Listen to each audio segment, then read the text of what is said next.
Hello, this is Mike Rasmussen, CPA Straight Talk for Small Business. What do we got here? It is Thursday, August 6th, and what are y'all waiting for? You must all be waiting for the stimulus check and the unemployment benefits and all the discussions. And all I can tell you after 30, 40 sites today, it is nothing. It is not decided right now. We need to get through the night. I continue to watch, but the consensus is with everybody back in DC is that there are within the next 24 hours, by tomorrow afternoon, tomorrow night, by the time I do the show, there should be something at least tentatively agreed upon. So we may as well just go to that. So anyway, so now what I want to do is I want to walk you through. I did a fantastic listen in on a seminar today. In fact, I'm doing another one right now as we're doing the show. And it had to do with the dark web and the deep dark web and what the difference was and some of the information that I got. And then I'm attending another seminar that I did earlier. So let me get right to those two, and I felt it was relevant for you. So here is where we spent a lot of our time today. And this was the cybersecurity framework about intrusion into your computer system, and got introduced to NIST, which is basically official website of the United States government cybersecurity framework. And here is an absolute whole section that really, to understand what the government or basically what they're looking for out here, here is the framework and all the frequently asked questions, updates, you name it. This is what the government is looking for, and it has to offer as far as goes to cybersecurity. So what was being told to us, here was a whole YouTube video, okay, that I'm not going to play, but basically what this was why tax professionals need a security plan. And even short of going through, you can kind of see just some of the topics right here. Protect your clients. I'm just going to flip through a little of this. There were some of the people with the IRS. It really talked to, let's just go through, let me go through here and the U.S. Secret Service. So this was talking about live examples of what happens, and you can see all the videos also here, but this was a great video that we had to watch that was about cyber criminals that basically got into our tax accounting practices, that got through all of our firewalls and got into your data, the potential client's data, and a lot of the things that we should do. So here is also and here was another we got introduced to, which was called Tor. TOR is an alternative browser, if you will, for security. And this is where a lot of illegal activity is happening.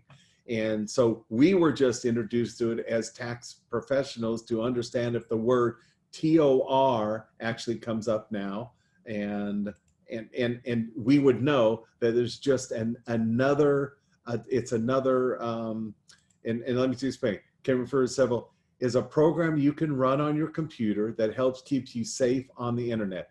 It protects you by bouncing your communications around a distributed network of relays run by volunteers all around the world. It prevents somebody watching your internet connection from learning what sites you visit, and it prevents the sites you visit from learning your physical location. This set of volunteer relays is called the Tor network.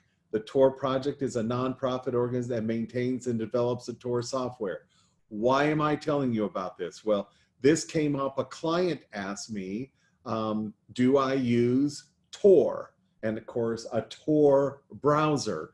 I did not know what that was. So I went to the government to basically, and this is where I learned a little bit about it. And then attended this class. Then I learned a little bit about what Tor was, and it really is just a separate browser so that when you're surfing the internet, there's not a footprint, if you will, and that you can get tracked. Now, how do I propose this for small business? Why am I talking to you this about? I just wanted, again, my job is to go find various things and bring it, alert them to you that there are other browsers, if you will, that are out there. Here's one called Tor, T-O-R, okay? And it kind of works like all the cryptocurrency. So here's a site called coinmarketcap.com. Now, have you ever heard, as a small business, would you actually take Bitcoin for payment? So the bottom line is, what is Bitcoin? Okay, so here you go. You can go to coinmarketcap.com and hear how many currencies are out there. So it's just an alternative form of payment. And again, when you filing your tax return, you're actually checking a box that says, and your preparers are supposed to be asking you this, are you clicking a box of whether you accept virtual currency, or have you reported any transactions in virtual currency, which would be this, which is referred to as cryptocurrency, okay? So there are programs out there. Bitcoin is one of the largest, okay, that is out there. You can get a lot of great information here from this site, learn tools, what is intro, what is it all about, and by going to this coinmarketcap.com. I wanna make sure you understand, I am not promoting any one of these. This is information that if you wanted to go learn, remember, I'm taking the opinion that you're a small, or I do these as a, I'm taking the opinion that you're a small business owner and you don't have time to go invest. You do have the time, then you need to make the time to go invest, but you don't have the time to go find out where all of these are. My job right now is to point you and what is percolating out there. So in 30 minutes, you can go, I don't know anything about cryptocurrency and whether I take whether I take payment, or should I take payment, and where can I learn without relying on my advisor? Where can I learn without relying on my CPA? Where can I learn these things on my own time? And that's why I'm bringing them up. So here you go, coinmarketcap.com. I went to learn a little bit. Here's some tools. I wanted to learn just a little bit about it. And now I have my own research that I can do, okay? Now let's see. So that's that one. Then as we went through, I showed you the video, and one of the last things that did is protect your clients and protect yourself. A few days ago, this is the IRS. And again, what do I always look for? I make sure that every site I go to has a lock, has a secure lock there up at the left.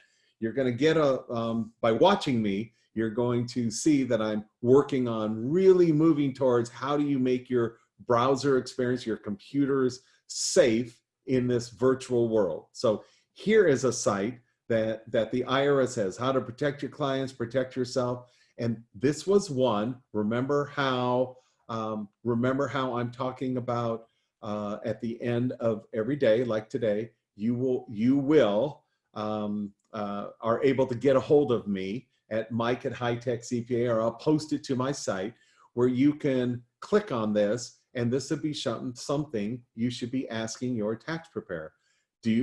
What are they doing? Have they got into publication 457? So I just wanted you, this 4557, this was one that you should, that again, is your advisor, have they even been exposed to this taxpayer data, okay? And this should be something that you might be able to email your advisors and go, are you aware of the safeguarding taxpayer data document from the IRS? And it's just a guide. And you can go through there and basically go protect your clients. Basically, Yesterday, we talked about passwords. Remember, we went through password on that document that talked about that you could go to.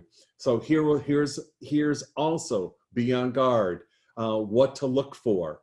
I'll give you a specific. In our training today, it was what to look for in phishing emails and scams and all of that. So I bring this all to say because it is obviously if these are some of the topics that are being shown out there to tax practicing professionals, they must be gaining a lot of attention, which is why I'm bringing it to you. Okay, so again, all I did is I was here at the IRS, and then I clicked on right up here where it says protect your clients, protect yourself, and then I went into safeguarding your data, and then there's also data theft resource guide for tax professionals.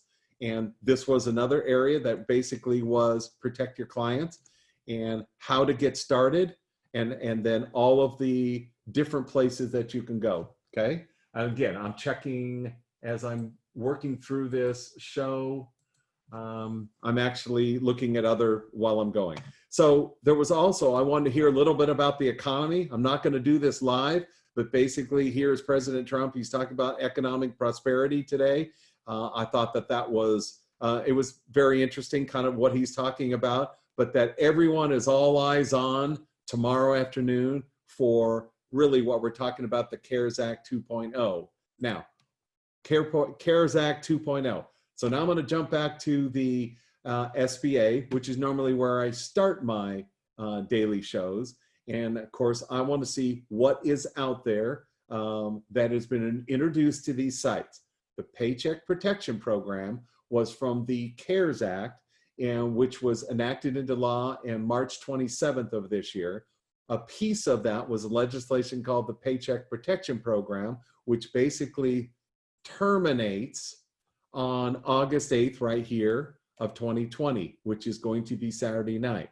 Now, one development yesterday, of which I was showing you, is as you scroll down, you can also go in and hit a download PDF, and what comes up is the loan forgiveness and how this was as of August 4th. This was a 10-page read.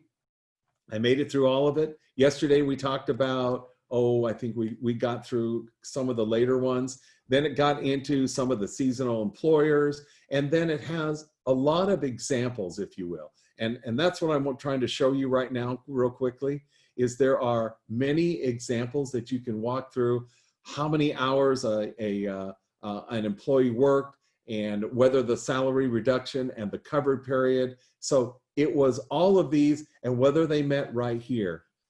Talking about whether the safe harbors are met. There are many safe harbors that you don't have to fill out as much of the information, okay? And you just automatically apply. So how do borrowers calculate the reduction in their loan forgiveness from the reductions employee salary or wage? It's actually a pretty it's pretty complicated. Certain pay reductions during the covered period may reduce the amount of loan forgiveness a borrower will receive. So it's important you have to address this. If the salary or hourly wage of employees reduced by more than 25%, and so unless the borrower satisfies the safe harbor, and here is where you can actually look at these examples and walk through for your fact pattern. Okay, all right. So again, that was on. You go to sba.gov and the funding, and you get to the resource center, and you get to the coronavirus relief options. Now, secondly, I always like to look to see if the EIDL, which is the disaster loan, it is a loan for 30 years at 3 3/4%, and you apply right here. So this is still open. We don't know, but we anticipate possibly this being modified tomorrow or Saturday. So if you have not gone through this process and you are still in need, it is truly a loan. This is not included with the Paycheck Protection Program as a initial loan turning to forgiveness. this is a true loan, but it's out there at that percent. Much easier to secure with the number of questions that are asked. Okay. All right. Then I'm going to get into, during our seminar today, we talked about, here are, if you don't do, you're a small business. And in the CARES Act that was enacted March 27th, if you, as you were going through and you did not participate in the Paycheck Protection Program right here under the CARES Act, which means you went out and got a loan, and then with the expectation of hiring back employees, with the expectation of having that loan forgiven. Okay, if you did not do that, there was a employer credits. One of them was called the Employee Retention Credit. It does not, and here is just a real simple little form that tells you how it works. And it's designed to encourage employers to keep employees on their payroll. The refundable tax credits, 50% up to $10,000 in qualified wages paid to an employee of an eligible employer experiencing economic hardship related to COVID-19. What that last sentence there is talking about, remember how we have been talking about keeping a diary and how you relate every day to the pandemic, okay? This credit is for wages paid from 3/13. It's generally for all employers, regardless of size, including tax exempt. Now, it gives you a couple exceptions, no, but right here, businesses that receive a small business interruption loan under the Paycheck Protection Program are not eligible. See that?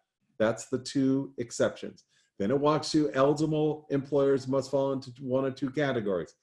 Fully or partially suspended, and there's really no definition other than that. And then, or if you look back, first quarter in 2020, you look at a significant decline in gross receipts, and again, are below 50% of the same quarter. So you look at first quarter of 2020, first quarter of 2019, if you have less than 50% dip in your total gross receipts, then you're eligible for this employee retention credit, okay?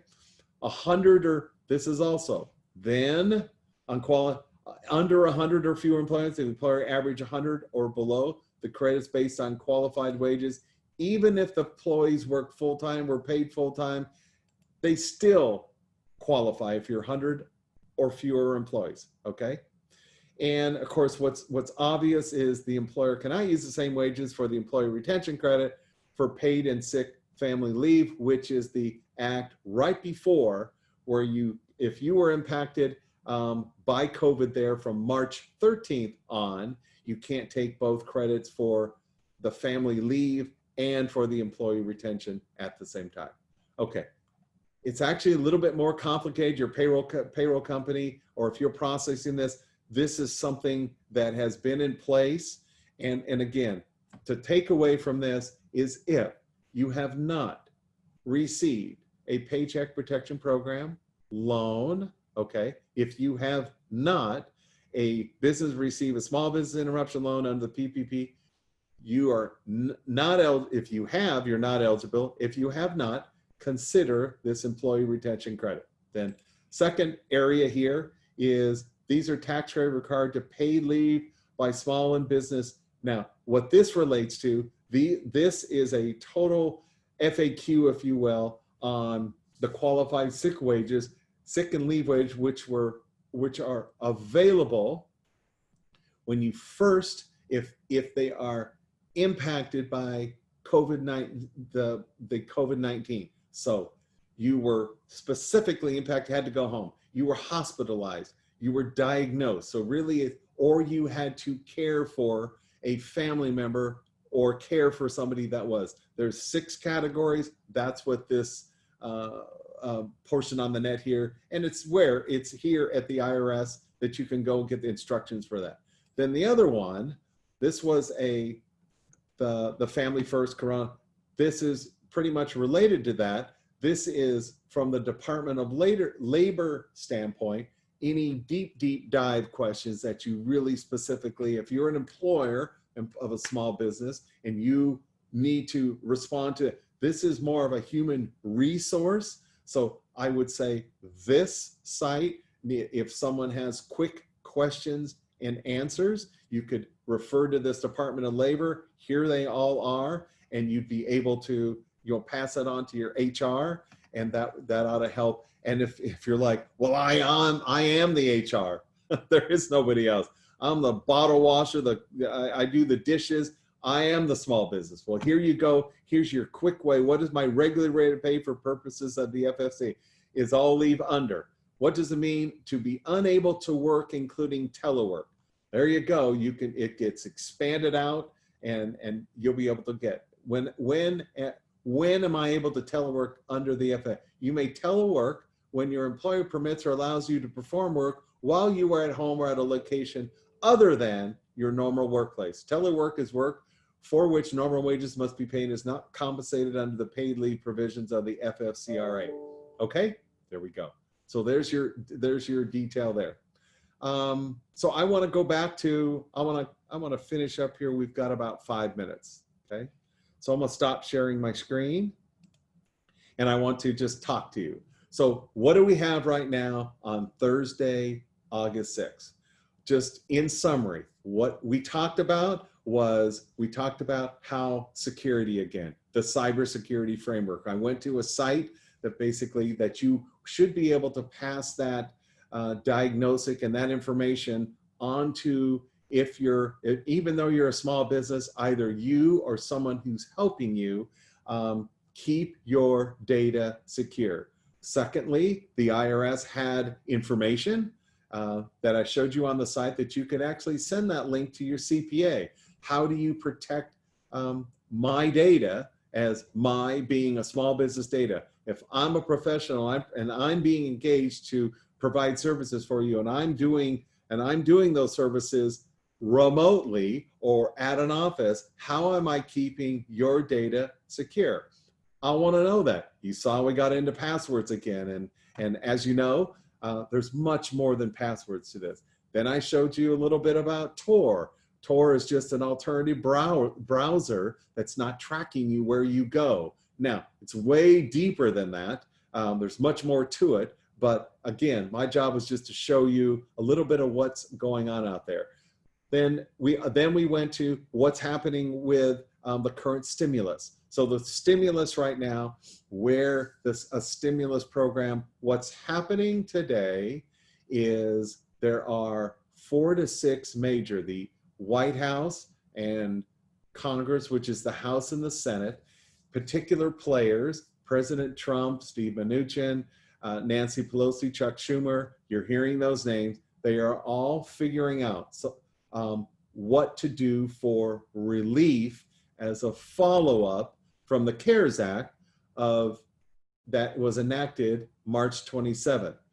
The provision that expired last Friday was the pandemic unemployment benefit, federal unemployment, which was pegged at 13 weeks ending last Friday for $600 a week for unemployed.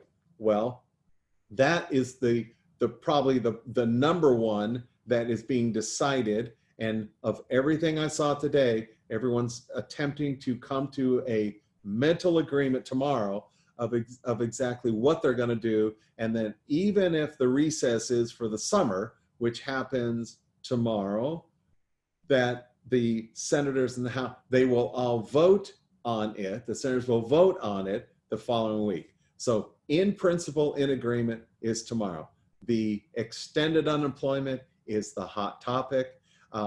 Then stimulus checks. Now, what's going to be interesting tomorrow, and I can't wait to do this show, because it's going to be able to watch everyone, and somewhere during the day, if things are not progressing, which is what has been promised to the country by tomorrow, President Trump is more than likely going to jump in and just start possibly a few executive orders. So what's going to be, I'm going to be sitting here watching it all day.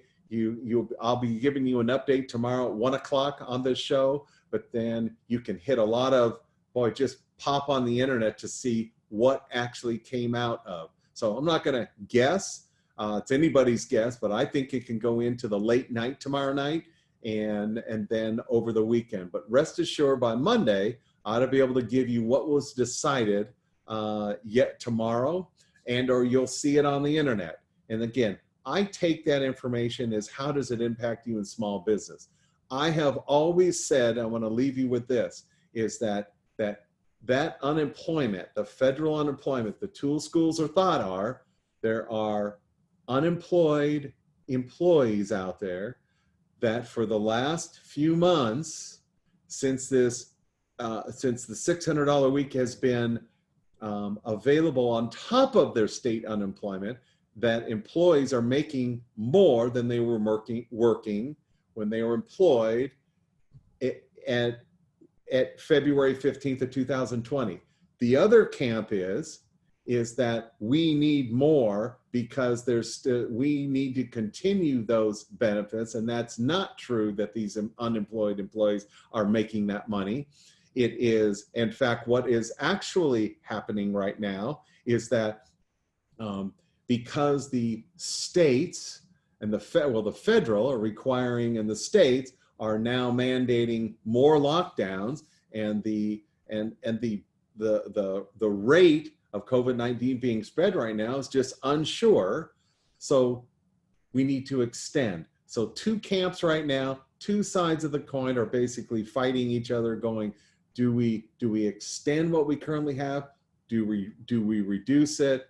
But in the end, President Trump has got to make that decision once the bill is produced. Okay, great having you, great being with you. Tomorrow's going to be a great day. I hope you have a great day. It's Mike Rasmussen, CPA Straight Talk for Small Business, and I will see you tomorrow.